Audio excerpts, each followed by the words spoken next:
TOMTV bu meng tabiriba pumnamapu taramno okchari kudol tamjagadoribasi Dr.Kh.Ratankumar amadi Dr.Shyamkumar kudol tamjake ahan waktada Dr.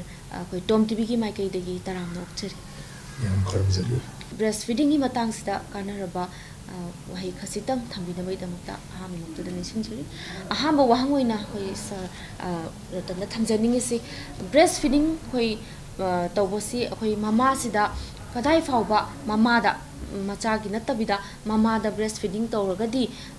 kadai fauba kanaba pige mamada haibisi matangda tungda magi hakchangda hakchelda kanaba se kadai fauba pige haibisi thambi mama oibi amana yamna natural oiba praktin pithorok pai tare ko natural pithorok pa magi angang der pithak naba khomlang si exclusively piba adigi mana prolong oina pithak matamda mangonda health benefit yam lei ahambada hek pokpadagi yengma matamda angangi mama sina angangsi angang khaudagi angangsi thokram matungda uterus si contract over mathau tai aduna contract over duna maram oidana magi e thom ba kre ki mayam se koi contract over duna maram oidana thingi doi asigi keno se angang sina khomlang si mama gi breast tagi tawra chinga kan sida hormone and change na oxytocin thokpasina maram oidana magi kano gi magi uterus si contract over aduga bleeding koina tahondaba sina ahamba benefit ni aina logjagani adugi matungda mana makata na breastfeeding system ta satharagati family planning method spam sinadana natural oiba masa matomda angang competap matomda duna adum family planning gi method ama adum oijare adugi matung makata na sum pakata na magi benefit health benefits sum yengma matamda angang gi mama sina angang si khomlang sum pithak pataragadi magi tung koina magi say breast cancer ki incidents adagi endometrial cancer ki incidents aduga ovarian cancer ki incidents handai aibagi study di akoi yam sauna Lancet na pongdana 2002 ki studies sauna leire aduna adugi matakta muka breastfeeding si sum sang naina tawkiba matamda anganga mama gi bonding du mehangat pinna magi mental makeup magi akoi mama si satisfaction magi empower tawjaraga mana masa matomda da empower tawjara ngang si feeding si magi control da magi mana matomda na pithak ni matamda pithak pangang haibagi self control self empowerment se asigi feel se yam sa achoba magi self respect adagi confidence am boost tawba kano moi adugi matungda makata long term da kan taw matamda se maya magi alertness angang di computer kan komlang pita ga angang do levina figure gi koi maintenance adagi magi kano mental makeup siam hai na tamsege breastfeeding to matamda ahogi POB singsna hek wakhan sida hoi figure se kai ga dra haibagi wakhan je khanje ba masi se kadai fawadi langi chungge haibase masi ayamana meet ni koina breastfeeding tawraga figure sondagini have is scientific proof on the late karma mechanism dagi figure si handa doino paloi doino haibagi kano se koi scientific proof on the late on the contrary breastfeeding si bazana tawrakanda magi angang sina regularly breastfeeding tawraga angang si maga psychologically yam nurture tawba yam bonding paraga sakki bisina ahoina dum figure maintain tawda health tawi adugi matakta muka breastfeeding si tawgi magi awareness to maram moidana mana masa matomda se junk food chadaba carbonated drinks takaba aibana singba automatically thoksare man spices chadaba ase singba aduna calorie control da mating bangi aduga aduna maram moidana magi obesity bo bandai haina koina thambe yai aduga studies me amda scientific kano matalai explanation kai gi da mukta ngang kolam bitaga breast kan tok deno figure phaloi done hoina dum pai aduna hojik ayama celebrities me amna openly public ta okoi even parliament ta MP na breastfeeding tawriba namwaje sir hoi Dr. Shyamkumar dam lakchage hoi gi breastfeeding tawba angang siga adi artificial feeding tawba angang sigi khena base angang sida kadai fawba mangjaba khena base base su kitang salna tapi simma hawai khong khotang piragadi angang shamna roiduni samna mamai khom se ding athon of se mayam yaure aduga mahik changla of sum yaude mamai khom de ga ngang de direct pithak ki doidina ꯀꯧꯇꯥꯒꯤꯗꯒꯤ ꯈꯣꯝꯆꯨꯞꯇꯒꯤ ꯏꯁꯤꯡꯗꯒꯤ ꯂꯥꯛꯀꯗꯕ ꯑꯗꯨꯝ ꯌꯥꯎꯔꯦ ꯑꯗꯨꯅ ꯑꯉꯥꯡꯁꯦ ꯑꯗꯨꯝ ꯅꯥꯍꯟꯗ꯭ꯔꯦ ꯏꯁꯝ ꯁꯝꯅ diarrhoea ꯇꯧꯔꯒ ꯅꯥꯕꯁꯤ ꯑꯩꯈꯣꯏꯒꯤ ꯁꯤꯕꯒꯤ ꯆꯥꯡꯁꯤ ꯈꯣꯝꯆꯨꯞ ꯄꯤꯊꯛꯄꯒ ꯁꯔꯨꯛ 14 ꯍꯦꯟꯅ ꯈꯦꯠꯅꯩ ꯈꯣꯝꯆꯨꯞ ꯄꯤꯊꯛꯇꯨꯅ ꯁꯤꯕ ꯍꯦꯜꯂꯤ ꯅꯤꯃꯣꯅꯤꯌꯥ ꯅꯥꯅ ꯁꯤꯕꯁꯤꯁꯨ ꯑꯩꯈꯣꯏ ꯁꯔꯨꯛ 9 ꯍꯦꯜꯂꯤ ꯏꯟꯐꯦꯛꯁꯟ ꯑꯇꯩꯅ ꯅꯥꯔ ꯁꯤꯕꯒꯤ ꯆꯥꯡꯁꯨ ꯑꯩꯈꯣꯏ ꯁꯔꯨꯛ 4 ꯍꯦꯜꯂꯤ ꯑꯗꯣ ꯑꯉꯥꯡꯁꯤꯡꯁꯤꯗ ꯃꯣꯏꯒꯤ ꯊꯨꯅ ꯇꯨꯝꯕ ꯈꯣꯠꯄ ꯂꯩꯕꯅꯤꯅ ꯑꯗꯨ ꯑꯣꯕ ꯈꯣꯠꯄ ꯑꯃ ꯍꯟꯊꯔꯅꯤꯀꯣ ꯑꯉꯥꯡꯁꯦ ꯑꯩꯈꯣꯏꯒꯤ ꯁꯪꯒꯣꯝ ꯐꯝꯖꯤꯟꯗ꯭ꯔꯒ ꯇꯧꯕꯁꯤ ꯃꯃꯥꯏ ꯈꯣꯝꯗꯣꯏ ꯇꯧꯒꯟꯗꯦ ꯑꯗꯒꯤ ꯃꯉꯣꯟꯗ ꯌꯥꯎꯔꯤꯕ ꯆꯤꯟꯖꯥꯛꯁꯤꯡꯁꯤ ꯄ꯭ꯔꯣꯇꯤꯟꯒꯤ ꯈꯪꯗꯦ ꯀꯥꯔꯕꯣꯍꯥꯏꯗ꯭ꯔꯦꯠ ꯈꯪꯗꯦ ꯌꯥꯎꯔꯤꯕꯁꯤꯡꯁꯤ ꯌꯥꯝꯅ ꯇꯨꯡꯒꯟꯕ ꯑꯐꯕ ꯆꯤꯟꯖꯥꯛ ꯑꯉꯥꯡꯒꯤ ꯕ꯭ꯔꯦꯟ ꯁꯦꯝꯕꯗ ꯗꯔꯀꯥꯔ ꯑꯣꯏꯕ ꯑꯗꯒꯤ ꯑꯉꯥꯡꯒꯤ ꯕ꯭ꯔꯦꯟꯒꯤ ꯋꯥꯌꯥꯔꯤꯡꯗ ꯀꯣꯕꯔꯤꯡꯗꯒ ꯊꯨꯍꯟꯕ ꯁꯤꯗꯒꯤ ꯃꯃꯥꯅ ꯃꯆꯥ ꯂꯛꯅꯕꯗ ꯑꯉꯥꯡꯒꯤ ꯌꯥꯝ ꯁꯤꯡꯕ ꯍꯦꯜꯂꯤ ꯑꯩꯈꯣꯏ ꯈꯣꯝ ꯄꯤꯊꯛꯄ ꯑꯉꯥꯡ ꯑꯃꯒ ꯊꯥ 3 ꯈꯣꯝ ꯈꯛꯇꯪ ꯄꯤꯕ ꯑꯉꯥꯡ ꯑꯃ ꯀꯧꯇꯥ ꯄꯤꯕ ꯑꯃ ꯌꯦꯡꯉꯀꯥꯟꯗ IQ-ꯁꯤ 7 to 8 ꯍꯦꯜꯂꯤ ꯑꯗ IQ 7 to 8 ꯍꯦꯟꯕ ꯍꯥꯏꯁꯦ ꯑꯉꯥꯡ ꯌꯥꯝ ꯁꯤꯡꯈ꯭ꯔꯦ ꯂꯥꯃꯤꯟꯅꯔꯤꯕ ꯃꯣꯏ ꯂꯦꯡꯒꯥꯁꯤ ꯑꯃꯅ ꯄꯣꯏꯟꯠ 9 ꯍꯦꯜꯂꯛꯄ ꯍꯥꯏꯁꯤ ꯃꯥ ꯌꯥꯝꯅ ꯍꯤꯡꯈꯤꯗꯦ ꯑꯗꯩ ꯃꯃꯥꯒꯤ ꯃꯅꯥꯛꯁꯤꯗ ꯃꯥꯁꯤ ꯌꯥꯝꯅ ꯀꯟꯐꯤꯗꯦꯟꯁ ꯂꯩꯅ ꯍꯤꯡꯕꯁꯤꯅ ꯑꯉꯥꯡꯁꯦ ꯍꯌꯦꯡ ꯑꯐꯕ ꯕ꯭ꯔꯦꯟ ꯐꯕ ꯃꯁꯥꯗ ꯌꯥꯝ ꯊꯥꯖꯕ ꯀꯟꯐꯤꯗꯦꯟꯁ ꯂꯩꯅ ꯍꯤꯡꯕ ꯑꯗꯨꯅ ꯐ꯭ꯌꯨꯆꯔ ꯖꯦꯅꯦꯔꯦꯁꯟꯒꯤ ꯑꯐꯕ ꯃꯤ ꯑꯣꯏ ꯑꯉꯥꯡꯁꯦ ꯍꯧꯖꯤꯛꯀꯤ ꯑꯉꯥꯡꯁꯤꯡꯁꯤꯅ ꯑꯗꯨ ꯅꯠꯇꯕ ꯍꯧꯖꯤꯛ ꯊꯕꯥꯛ ꯈꯦꯕ ꯈꯣꯠꯄ ꯑꯥꯁꯃꯥ ꯂꯩꯕꯁꯤꯡꯒ ꯑꯗꯩ ꯑꯇꯩ ꯂꯣꯛꯀꯤ ꯂꯥꯏꯅꯥꯁꯤꯡ ꯑꯗꯒꯤ ꯈꯨꯠꯍꯤꯡ ꯑꯦꯛꯖꯃꯥꯒꯥꯏꯁꯤ ꯌꯥꯝ ꯍꯦꯜꯂꯦ ꯑꯉꯥꯡꯁꯤꯡꯁꯤꯗ ꯃꯃꯥꯏ ꯈꯣꯝ ꯊꯛꯇ꯭ꯔꯒꯗꯤ ꯑꯗꯨꯒ ꯏꯚꯟ ꯍꯧꯖꯤꯛꯁꯤ ꯀꯦꯟꯁꯔ ꯃꯈꯜ ꯈꯔꯕꯨ ꯑꯗꯒꯤ ꯃꯣꯏꯁꯦ ꯍꯟꯊꯩ ꯑꯗꯒꯤ ꯃꯔꯨꯑꯣꯏꯅ ꯌꯥꯝꯅ ꯅꯣꯏꯒꯟꯗꯣꯏꯅꯤ ꯀꯧꯇꯥꯏ ꯊꯛꯄꯁꯤ ꯌꯥꯝ ꯅꯣꯏꯒꯟꯗꯣꯏꯅꯦꯕ ꯑꯅꯣꯏꯕꯁꯤꯅ ꯁꯤ ꯌꯥꯝ ꯅꯣꯏꯗꯣꯏꯅꯤ ꯑꯗꯨꯅ ꯅꯣꯏꯔꯒꯗꯤ ꯍꯌꯦꯡ ꯅꯣꯏꯕꯒ ꯃꯔꯤ ꯂꯩꯅꯕ ꯂꯥꯏꯅꯥꯗꯤ BP ꯂꯩꯔꯅꯤ ꯗꯥꯏꯕꯦꯇꯤꯁ ꯍꯥꯔꯠ ꯑꯦꯇꯦꯛ ꯃꯌꯥꯝ ꯑꯗꯒꯤ ꯅꯥꯝ ꯆꯤꯡꯕ ꯕ꯭ꯔꯦꯟꯗ ꯍꯦꯃꯣꯔꯦꯖ ꯊ꯭ꯔꯣꯝꯕꯣꯁꯤꯁ ꯏꯒ ꯐꯨꯟꯕꯁꯤ ꯂꯣꯏ ꯇꯧꯗꯣꯏꯅꯦ ꯍꯥꯏꯖꯕ ꯑꯗꯨꯒ ꯈ꯭ꯋꯥꯏꯒꯤ ꯑꯃꯔꯣꯝꯗ ꯉꯁꯥꯏ ꯃꯃꯥ ꯃꯆꯥ ꯅꯨꯡꯁꯤꯅꯔꯒ ꯌꯥꯝꯅ ꯊꯥꯖꯅ ꯍꯤꯡꯕ ꯑꯃ ꯑꯣꯏꯔꯛꯄꯁꯤ ꯁꯤꯅꯕꯨ ꯑꯉꯥꯡꯁꯤꯁꯦ ꯍꯦꯟꯅ ꯑꯐꯕ ꯇꯨꯡꯒꯤ ꯐ꯭ꯌꯨꯆꯔꯒꯤ ꯑꯐꯕ ꯑꯣꯏꯕ ꯏꯁꯝ ꯁꯝꯅ ꯃꯃꯥꯏ ꯈꯣꯝꯁꯤꯗꯤ ꯀꯥꯟꯅꯕ ꯉꯥꯛꯇꯅꯤ ꯑꯗꯨ ꯁꯔ ꯃꯔꯛ ꯊꯠꯆꯅ ꯑꯩꯈꯣꯏꯒꯤ ꯃꯃꯥꯁꯤꯗ ꯑꯩꯈꯣꯏꯒꯤ ꯈꯣꯝꯂꯥꯡꯁꯦ ꯊꯣꯛꯆꯗꯕꯁꯨ ꯌꯥꯎꯖꯔꯤ ꯃꯁꯤ ꯃꯇꯥꯡꯁꯤꯗꯗꯤ ꯀꯃꯥꯏꯅ ꯇꯧꯔꯒ ꯃꯃꯥꯁꯦ ꯈꯣꯝꯂꯥꯡꯁꯦ ꯊꯣꯛꯍꯟꯗꯣꯏꯅꯣ ꯍꯥꯏꯕꯒꯤ ꯑꯩꯈꯣꯏꯒꯤ ꯍꯥꯟꯅ ꯑꯩꯈꯣꯏꯒꯤ ꯀ꯭ꯌꯣꯔ ꯇꯧꯍꯧꯅꯕꯁꯤ ꯀꯔꯤꯗꯤ ꯇꯧꯕꯤꯅꯤ ꯏꯁꯝ ꯁꯝꯅ ꯈꯣꯝ ꯊꯣꯛꯇꯕꯤ ꯃꯃꯥ ꯍꯥꯏꯁꯦ ꯂꯩꯇꯦ ꯁꯤ ꯑꯩꯈꯣꯏ ꯁꯟ ꯏꯔꯣꯏꯀꯣ ꯃꯣꯏꯁꯦ ꯃꯤ ꯃꯦꯃꯦꯜꯁ ꯈꯣꯝ ꯄꯤꯊꯛꯄ ꯖꯤꯕꯅꯤ ꯑꯗꯣ ꯁꯟ ꯏꯔꯣꯏ ꯑꯝꯇ ꯈꯣꯝ ꯊꯣꯛꯇꯦ ꯍꯥꯏꯗꯤ ꯑꯗꯣ ꯍꯨꯏ ꯍꯧꯗꯣꯡ ꯍꯥꯃꯦꯡ ꯁꯦ 10ꯁꯨ ꯄꯣꯛꯏ 5ꯁꯨ ꯄꯣꯛꯏ ꯃꯃꯥ ꯂꯣꯏ ꯄꯤꯊꯣꯛꯏ ꯃꯁꯥ ꯂꯣꯏ ꯐꯩ ꯑꯗꯨꯅ ꯑꯩꯈꯣꯏ ꯃꯤꯑꯣꯏꯕꯁꯤꯗꯤ ꯋꯥꯈꯜ ꯈꯜꯂꯤ ꯋꯥꯈꯜꯒ ꯌꯥꯝ ꯃꯔꯤ ꯂꯩꯅꯩ ꯑꯩꯈꯣꯏꯅ ꯑꯣꯛꯁꯤꯇꯣꯁꯤꯟ ꯔꯤꯐ꯭ꯂꯦꯛꯁꯟ ꯑꯃ ꯂꯩ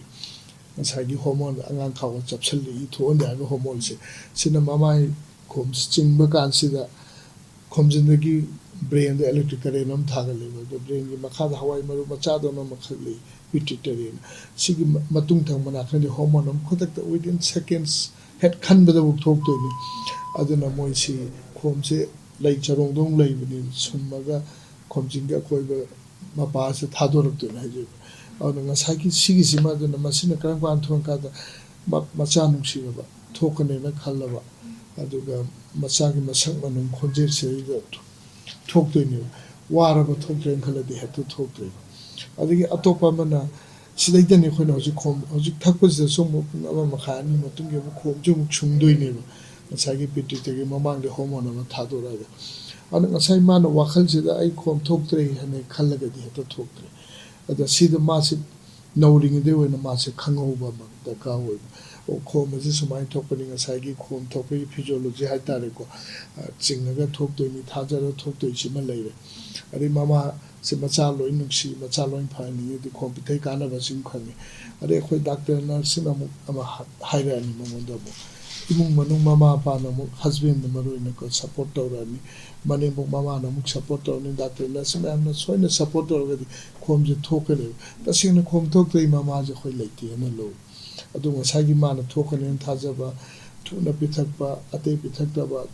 ꯑꯗꯒꯤ ꯇꯣꯏꯅ ꯄꯤꯊꯛꯄꯁꯤꯗ ꯊꯣꯛꯇꯣꯏꯅꯤ ꯑꯗꯨ ꯁꯤꯗꯩꯗ ꯑꯩꯈꯣꯏꯅ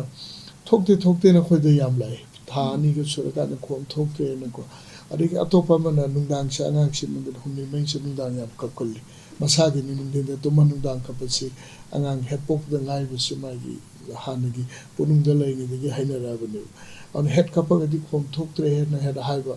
ꯑꯗꯒꯤ ꯃꯅꯦꯝꯕꯣꯛ ꯃꯕꯣꯛꯁꯤꯡꯁꯤꯅꯁꯨ ꯑꯁ ꯑꯉꯥꯡꯒꯤ ꯃꯕꯨꯛ ꯊꯟꯗꯅ ꯀꯞꯄꯤꯅꯦ ꯍꯥꯏꯗꯨꯗꯤ ꯃꯃꯥꯁꯤꯅ ꯑꯣ ꯑꯩꯁꯦ ꯈꯣꯝ ꯊꯣꯛꯇ꯭ꯔꯕꯣꯔꯦ ꯑꯉꯥꯡ ꯃꯕꯨꯛ ꯊꯟꯗ꯭ꯔꯕꯣꯔꯦ ꯁꯤ ꯈꯟꯈ꯭ꯔꯗꯤ ꯑꯗꯨ ꯊꯣꯛꯇ꯭ꯔꯦ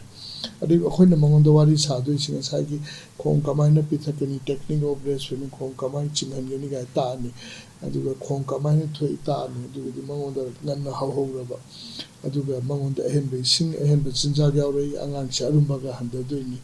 7 to 8% ꯒ ꯍꯟꯊꯗꯣꯏꯅꯤ ꯏꯁꯤꯡ ꯑꯗꯒꯤ ꯕ꯭ꯔꯥꯎꯟ ꯐꯦꯠ ꯀꯥꯏꯅ ꯈꯖꯥꯏꯗ ꯌꯥꯡꯂꯦꯟ ꯃꯣꯏꯁꯦ ꯁꯤꯟꯅꯗꯣꯏꯅꯤ ꯀꯩꯁꯨ ꯋꯥꯅꯤꯡꯉꯥꯏ ꯂꯩꯇꯦ ꯀꯞꯄ ꯍꯧꯅꯕꯅꯤ ꯀꯞꯄꯤꯗꯣ ꯃꯥꯒꯤ ꯑꯉꯥꯡꯗꯨꯗꯤ ꯀꯔꯤꯝꯇ ꯍꯥꯏꯕ ꯍꯩꯕ ꯃꯥꯏ ꯅꯨꯡꯉꯥꯏꯇꯕ ꯑꯃ ꯂꯩ ꯀꯞꯄꯤꯅꯤ ꯃꯥꯕꯨ ꯌꯦꯡꯕꯤꯌꯨ ꯁꯦꯟꯅꯕꯤꯌꯨ ꯍꯥꯏꯕꯅꯤꯅ ꯁꯨꯃꯥꯏꯅ ꯑꯩꯈꯣꯏꯅ ꯋꯥꯔꯤ ꯁꯥꯍꯧꯔꯕ ꯑꯇꯩ ꯄꯤꯊꯛꯈ꯭ꯔꯗꯤ ꯈꯣꯝꯁꯦ ꯑꯗꯨꯝ ꯊꯣꯛꯏ ꯇꯁꯦꯡꯅ ꯊꯣꯛꯇꯕ ꯃꯃꯥ ꯍꯥꯏꯁꯦ ꯂꯩꯇꯦ ꯑꯗꯩ ꯃꯌꯥꯝꯅ ꯑꯩꯈꯣꯏꯅ ꯃꯃꯥ ꯍꯦꯛ ꯊꯦꯡꯅꯖꯕꯗ ꯑꯉꯥꯡ ꯃꯕꯨꯛ ꯊꯟꯕ ꯉꯝꯗꯦ ꯑꯗꯩ ꯈꯣꯝ ꯌꯥꯝ ꯊꯣꯛꯇꯦ ꯈꯣꯠꯇꯦ ꯍꯥꯏꯕꯒꯤ ꯃꯌꯥꯝꯁꯨ ꯁꯨꯝ ꯇꯥꯖꯔꯤ ꯑꯗꯨꯅ ꯑꯥꯔꯇꯤꯐꯤꯁꯦꯜꯁꯦ ꯍꯦꯛ ꯃꯦꯟꯕꯤꯕꯁꯨ ꯌꯥꯎꯖꯔꯤꯑꯕ ꯑꯗꯨ ꯑꯥꯔꯇꯤꯐꯤꯁꯦꯜ ꯃꯦꯜꯂꯒꯗꯤ ꯉꯁꯥꯏꯒꯤ ꯄ꯭ꯔꯣꯗꯛꯇꯤꯟ ꯔꯤꯐ꯭ꯂꯦꯛꯁꯟ 1.5 ꯁꯨꯡꯕꯗꯣ ꯑꯗꯨ ꯂꯥꯛꯑꯔꯣꯏ ꯀꯩꯅꯣ ꯄꯨꯡ 1.5ꯁꯦ ꯍꯧꯖꯤꯛ ꯊꯛꯄꯗꯒꯤ ꯊꯣꯛꯇꯣꯏꯅꯦꯕ ꯑꯗꯨꯅ ꯄ꯭ꯔꯣꯗꯛꯇꯤꯟꯁꯦ ꯑꯃꯨꯛ ꯂꯥꯛꯑꯔꯣꯏ ꯑꯗꯨꯅ ꯑꯩꯈꯣꯏꯅ ꯆꯤꯡꯍꯟꯕꯁꯦ ꯌꯥꯝ ꯃꯔꯨꯑꯣꯏ ꯇꯁꯦꯡꯅ ꯉꯁꯥꯏꯒꯤ ꯅꯥꯔꯕ ꯍꯨꯝꯅꯤꯒꯤ ꯑꯃ ꯃꯁꯥꯏ ꯊꯣꯛꯑꯔꯣꯏ ꯑꯗꯒꯤ ꯑꯣꯄꯔꯦꯁꯟꯒꯤꯅꯤ ꯈꯪꯗꯦ ꯑꯉꯥꯡ ꯄꯣꯛꯄꯗ ꯂꯦꯟꯕꯩꯅꯤ ꯈꯪꯗꯦ ꯃꯌꯥꯝꯁꯤꯅ ꯋꯥꯕꯩ ꯃꯌꯥꯝꯁꯤꯅ ꯃꯉꯣꯟꯗ ꯑꯗꯒꯤ ꯃꯥꯒꯤ ꯑꯇꯣꯞꯄ ꯋꯥꯈꯜꯒꯤ ꯃꯌꯥꯝ ꯂꯩꯔꯝꯕꯁꯨ ꯌꯥꯏ ꯃꯣꯏ ꯃꯌꯥꯝꯁꯤꯅ ꯃꯥꯁꯦ ꯍꯨꯝꯅꯤꯒꯤ ꯃꯁꯥꯏ ꯊꯣꯛꯇꯕꯗꯨꯗ ꯑꯗꯨꯝ ꯑꯇꯣꯞꯄ ꯄꯤꯈ꯭ꯔꯗꯤ ꯊꯣꯛꯑꯣꯏꯗꯣꯏꯅꯤ ꯑꯗꯨꯅ ꯑꯩꯈꯣꯏꯅ ꯉꯁꯥꯏꯒꯤ ꯁꯄꯣꯔꯠ ꯌꯥꯝ ꯗꯔꯀꯥꯔ ꯑꯣꯏ ꯃꯁꯥ ꯈꯪꯕ ꯗꯔꯀꯥꯔ ꯑꯣꯏ ꯗꯥꯛꯇꯔ ꯅꯔꯁ ꯗꯔꯀꯥꯔ ꯑꯣꯏ ꯏꯃꯨꯡ ꯃꯅꯨꯡ ꯃꯤ ꯂꯣꯏ ꯗꯔꯀꯥꯔ ꯑꯣꯏ ꯂꯣꯏꯅ ꯈꯪꯉꯗꯤ ꯃꯁꯥꯏ ꯀꯞꯆꯕꯅꯤ ꯊꯦꯝꯕꯤꯔꯣ ꯀꯔꯤꯒꯤꯅꯣ ꯃꯥ ꯌꯨꯕ ꯈꯣꯠꯄ꯭ꯔꯥ ꯌꯦꯡꯒ ꯈꯣꯝꯗꯨꯝ ꯄꯤꯊꯔꯗꯤ ꯑꯗꯨꯝ ꯊꯣꯛꯑꯦ ꯁꯤꯒꯤꯁꯤꯗ ꯁꯞꯄ꯭ꯂꯤꯃꯦꯟ ꯈꯤꯇꯪ ꯇꯧꯖꯅꯤꯡꯕꯗ ꯑꯩꯈꯣꯏꯅ ꯃꯦꯁꯦꯖꯁꯤ ꯄꯤꯈꯤꯕ ꯃꯇꯝꯗ ꯑꯩꯈꯣꯏꯅ ꯁ꯭ꯌꯥꯝꯀꯨꯃꯥꯔ ꯍꯧꯖꯤꯛ ꯍꯥꯏꯕꯤꯈꯤꯕ ꯈꯨꯝꯂꯥꯡ ꯊꯛꯄꯒꯤ ꯗꯣꯞ ꯑꯣꯏꯕꯁꯦ ꯑꯩ ꯏꯁꯥꯅ ꯑꯩꯒꯤ ꯈꯨꯝꯂꯥꯡꯁꯤ ꯑꯉꯥꯡꯗ ꯀꯣꯟꯅꯗ꯭ꯔꯦ ꯅꯠꯇ꯭ꯔꯒ ꯑꯩꯒꯤ ꯈꯨꯝꯂꯥꯡ ꯊꯣꯛꯇ꯭ꯔꯦꯅ ꯁꯦꯜꯐ ꯗꯣꯞ ꯂꯩꯈꯤꯕꯁꯦ ꯏꯁꯥꯅ ꯆꯤꯡꯅꯖꯈꯤꯕꯁꯤ ꯁꯤꯅ ꯈ꯭ꯋꯥꯏꯗꯒꯤ ꯍꯦꯟꯅ ꯐꯠꯇꯕ ꯀꯩꯅꯣ ꯕꯤꯁꯦꯁ ꯁꯔꯀꯜ ꯑꯣꯏꯕ ꯁꯤꯗꯩꯗꯤ ꯑꯗꯨꯝ ꯁꯦꯜꯐ ꯗꯣꯞꯁꯤꯅ ꯀꯩꯅꯣꯁꯦ ꯅꯝꯊꯩꯑꯕ ꯑꯗꯨꯅ ꯁꯤꯒꯤꯁꯤ ꯇꯧꯗꯅꯕꯒꯤꯗꯃꯛꯇ ꯑꯩꯈꯣꯏꯅ ꯐꯦꯛꯇꯔ ꯑꯃꯅꯤ ꯂꯩꯌꯦꯕ ꯌꯥꯝ ꯁꯥꯊꯤꯅ ꯑꯩꯈꯣꯏꯒꯤ ꯁꯣꯁꯥꯏꯇꯤꯗ ꯑꯩꯈꯣꯏꯒꯤ ꯁꯤꯗ ꯄ꯭ꯔꯦꯛꯇꯤꯁ ꯇꯧꯕ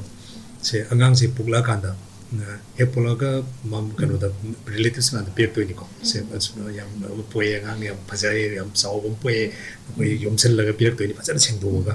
ꯑꯗꯒꯤꯗꯤ ꯑꯉꯥꯡꯁꯤꯗ ꯈꯔ ꯃꯥꯒꯤ ꯌꯥꯝ ꯃꯃꯤꯠ ꯌꯥꯝ ꯁꯤꯡꯕ ꯃꯇꯝꯅꯦꯕ ꯃꯇꯝꯁꯦ ꯃꯥꯅ ꯀꯞ ꯈꯣꯠꯇꯅ ꯇꯧꯔꯒ ꯑꯗꯒꯤ ꯃꯌꯥꯝꯅ ꯈꯟꯗꯣꯏꯅꯤ ꯌꯥꯝ ꯂꯥꯝꯃꯦꯅ ꯑꯗꯨ ꯃꯇꯝꯁꯤꯗꯗꯤ ꯃꯅꯨꯡꯁꯤꯗ ꯑꯦꯛꯇꯤꯚ ꯑꯣꯏꯕ ꯃꯣꯏꯁꯦ ꯑꯗ ꯑꯌꯥꯝꯕ ꯃꯇꯝꯗ ꯑꯩꯈꯣꯏꯅ ꯇꯧꯔꯤꯁꯤ ꯄ꯭ꯔꯤꯂꯦꯛꯇꯤꯌꯦꯜ ꯐꯤꯠ ꯍꯥꯏꯅ ꯄꯤꯌꯦꯕ ꯍꯥꯏꯗꯤ ꯀꯅꯥꯒꯨꯝꯕ ꯑꯃꯅ ꯒ꯭ꯂꯨꯀꯣꯁ ꯄꯤ ꯀꯅꯥꯒꯨꯝꯕ ꯑꯃꯅ ꯏꯁꯤꯡ ꯂꯤꯛꯍꯜꯂꯤ ꯀꯅꯥꯒꯨꯝꯕ ꯑꯃꯅ ꯁꯪꯒꯣꯝ ꯄꯤꯕꯁꯨ ꯌꯥꯎꯋꯦꯕ ꯑꯗꯨꯅ ꯀꯅꯥꯒꯨꯝꯕꯅ ꯍꯔꯅꯤ ꯄꯤꯕ ꯁꯤꯒꯤ ꯄꯥꯔꯠꯁꯦ ꯄ꯭ꯔꯤꯂꯦꯛꯇꯤቭ ꯐꯤꯠ ꯍꯥꯏꯕꯁꯦ ꯄ꯭ꯔꯤꯂꯦꯛꯇꯤꯌꯦꯜ ꯐꯤꯠ ꯍꯥꯏꯕꯁꯤꯅ ꯑꯉꯥꯡ ꯕ꯭ꯔꯦꯁ ꯐꯤꯗꯤꯡꯗ ꯐꯦꯜ ꯑꯣꯏꯍꯟꯕꯒꯤ ꯑꯆꯧꯕ ꯃꯔꯝ ꯑꯣꯏꯌꯦꯕ ꯑꯗꯨ ꯊꯛꯈ꯭ꯔꯅꯤ ꯑꯗꯨꯒ ꯉꯥꯏꯍꯥꯛ ꯂꯩꯔꯒꯗꯤ ꯕꯣꯇꯜꯗ ꯍꯥꯞꯈ꯭ꯔꯅꯤ ꯋꯥꯟꯁ ꯕꯣꯇꯜ ꯐꯤꯗꯤꯡꯗ ꯍꯧꯈ꯭ꯔꯒꯗꯤ ꯑꯉꯥꯡꯗ ꯅꯤꯄꯜ ꯀꯟꯐ꯭ꯌꯨꯖꯟ ꯍꯥꯏꯅ ꯃꯃꯥꯒꯤ ꯈꯨꯝꯂꯥꯡꯁꯤ ꯃꯃꯥꯒꯤ ꯈꯨꯝꯂꯥꯡ ꯆꯤꯡꯕ ꯃꯇꯝꯁꯤꯗ ꯃꯥ ꯀꯟꯅ ꯆꯤꯡꯉꯒ ꯁꯛ ꯇꯧꯔꯒ ꯑꯃꯨꯛꯀ ꯃꯥ ꯋꯥꯛ ꯇꯧꯗꯣꯏꯅꯦꯕ ꯑꯉꯥꯡꯁꯤꯅ ꯑꯗ ꯑꯉꯥꯡꯁꯤꯡꯁꯤꯗꯤ ꯃꯣꯏꯗꯤ ꯌꯥꯝꯅ ꯊꯛꯇꯣꯛꯑꯒ ꯑꯗꯒꯤ ꯇꯨꯝꯈ꯭ꯔꯒ ꯑꯗꯒꯤ ꯑꯃꯨꯛ ꯇꯨꯝꯃꯒ ꯍꯧꯒꯠꯂ ꯊꯛꯄ ꯁꯤꯒꯤ ꯁꯥꯏꯀꯜꯁꯦ ꯄꯥꯝꯃꯦ ꯃꯣꯏ ꯇꯜꯂꯦꯕ ꯌꯥꯝꯅ ꯃꯣꯏꯁꯦ ꯊꯕꯛ ꯇꯧꯅꯤꯡꯗꯦꯕ ꯑꯗꯨꯅ ꯑꯃꯨꯛ ꯃꯈꯣꯏꯅ ꯌꯥꯝ ꯆꯤꯡꯕꯁꯦ ꯇꯟꯗꯅ ꯕꯣꯇꯜꯗꯩ ꯇꯞ ꯇꯥꯔꯛꯄꯗꯨ ꯑꯃꯨꯛ ꯊꯛꯑꯒ ꯑꯗꯨꯝ ꯑꯗꯨꯒꯤ ꯁꯥꯏꯀꯜꯁꯦ ꯆꯠꯈ꯭ꯔꯗꯤ ꯑꯗꯨꯝ ꯑꯉꯥꯡꯒꯤ ꯃꯃꯥꯒꯤ ꯈꯣꯡꯂꯥꯡꯁꯦ ꯆꯤꯡꯕ ꯌꯥꯔꯔꯣꯏꯕ ꯆꯤꯡꯗ꯭ꯔꯒꯗꯤ ꯉꯁꯥꯏꯒꯤ ꯍꯣꯔꯃꯣꯟ ꯁꯪꯒꯣꯝꯅ ꯍꯥꯏꯕꯤꯈꯤꯕ ꯍꯣꯔꯃꯣꯟꯒꯤ ꯔꯤꯐ꯭ꯂꯦꯛꯁ ꯃꯌꯥꯝ ꯄ꯭ꯔꯣꯂꯦꯛꯇꯤꯟ ꯁꯦꯝꯃꯔꯣꯏ ꯑꯗꯒꯤꯗꯤ ꯁꯪꯒꯣꯝ ꯁꯥꯔꯔꯣꯏ ꯁꯪꯒꯣꯝ ꯁꯥꯗ꯭ꯔꯕꯅꯤꯅ ꯑꯃꯨꯛ ꯊꯣꯛꯑꯔꯣꯏ ꯑꯗꯒꯤꯗꯤ ꯀꯣꯟꯅꯗꯤ ꯐꯥꯏꯅꯦꯂꯤꯗꯤ ꯑꯩꯒꯤ ꯈꯣꯝꯂꯥꯡ ꯂꯥꯛꯇ꯭ꯔꯦ ꯈꯣꯝ ꯊꯣꯛꯇ꯭ꯔꯦ ꯍꯥꯏꯅ ꯃꯃꯥꯁꯤꯅ ꯍꯥꯏꯅꯦꯕ ꯁꯨꯃꯥꯏꯅ ꯂꯥꯛꯀꯅꯤꯅ ꯄ꯭ꯔꯤꯂꯦꯛꯇꯤꯌꯦꯜ ꯐꯤꯠꯁꯦ ꯌꯥꯝ ꯁꯥꯊꯤꯅ ꯑꯩꯈꯣꯏꯅ ꯇꯧꯔꯣꯏꯗꯕ ꯑꯦꯚꯣꯏꯗ ꯇꯧꯒꯗꯕ ꯑꯗꯩ ꯕꯣꯇꯜ ꯐꯤꯗꯤꯡ ꯑꯦꯚꯣꯏꯗ ꯇꯧꯕꯤꯒꯗꯕ ꯄꯣꯠ ꯑꯣꯏꯌꯦꯕ ꯂꯥꯏꯕꯛ ꯐꯕ ꯑꯃꯅ ꯍꯧꯖꯤꯛꯀꯤ ꯈꯣꯝ ꯊꯣꯛꯇ꯭ꯔꯤꯉꯩꯗ ꯄ꯭ꯔꯤꯂꯦꯛꯇꯤꯌꯦꯜ ꯐꯤꯠꯁꯤ ꯑꯩꯈꯣꯏ ꯕ꯭ꯔꯦꯁ ꯐꯤꯗꯤꯡ ꯄ꯭ꯔꯣꯃꯣꯁꯟ ꯑꯦꯂꯥꯏꯟꯁ ꯁꯨꯝꯕ ꯀꯟꯅ ꯑꯩꯈꯣꯏ 2000ꯗ ꯍꯣꯠꯅꯔꯛꯄꯅꯤ ꯌꯥꯝ ꯍꯟꯊꯔꯦ ꯃꯅꯤꯄꯨꯔꯒꯤ ꯍꯧꯖꯤꯛ ꯌꯥꯝ ꯐꯖꯩ ꯄꯨꯡ ꯑꯃꯒꯤ ꯃꯅꯨꯡꯗ ꯈꯣꯝ ꯄꯤꯊꯛꯄ ꯍꯥꯏꯁꯤ ꯏꯟꯗꯤꯌꯥꯒ ꯌꯦꯡꯅꯀꯥꯟꯗ ꯌꯥꯝ ꯋꯥꯡꯉꯤ ꯑꯩꯈꯣꯏꯒꯤꯁꯤ 61%ꯒ ꯂꯩ ꯏꯟꯗꯤꯌꯥꯗꯤ 50ꯒ ꯂꯩ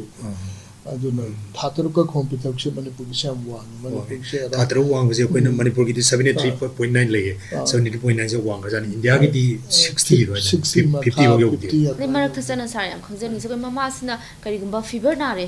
ꯑꯗꯣ ꯑꯉꯥꯡꯁꯦ ꯈꯣꯝꯂꯥꯡ ꯄꯤꯊꯛꯄ ꯌꯥꯏ ꯌꯥꯗꯦ ꯕ꯭ꯔꯦꯁ ꯐꯤꯗꯤꯡ ꯇꯧꯕ ꯌꯥꯏ ꯌꯥꯗꯦ ꯍꯥꯏꯕꯒꯤ ꯂꯩꯕꯤꯕ꯭ꯔꯥ ꯊꯣꯏꯗꯣꯛꯄ ꯂꯩꯇꯦ ꯑꯩꯈꯣꯏꯅ ꯑꯦꯛꯁꯀ꯭ꯂꯨꯁꯤꯚꯂꯤ ꯐꯤꯚꯔ ꯅꯥꯔꯦꯅ ꯈꯜꯂꯁꯤ ꯐꯤꯚꯔ ꯂꯣꯛ ꯊꯨꯡꯕꯒꯤ ꯐꯤꯚꯔ ꯅꯥꯔꯦꯅꯁꯨ ꯈꯜꯂꯁꯤꯀꯣ ꯑꯗꯣ